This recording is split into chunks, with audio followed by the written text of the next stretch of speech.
कोळंबी रस्सा करणार आहोत. त्यासाठी कोळंबी घेतलेली आहे स्वच्छ धुवून. त्यामध्ये आपण मीठ घालणार आहोत आणि हळद घालूया. गरम मसाला घालणार आहे. छान मिक्स करून आपण हे 15 मिनिटं ठेवून देणार आहोत. त्यात आलं लसणाची पेस्ट घालणार आहे. आता लसूण खोबरं ह्याचं वाटण घेतलंय, कोथिंबीर आणि टमॅटो.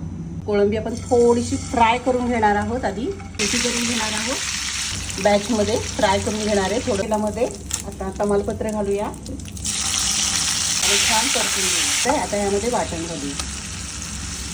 त्यामध्ये मिरची पावडर घालणार आहे 2 चमचे. गरम मसाला घालणार आहे. तुमच्याकडे कांदा मसाला काय असेल मसाले ते तुम्ही इथे घालू शकता. छान परतून घ्यायचे.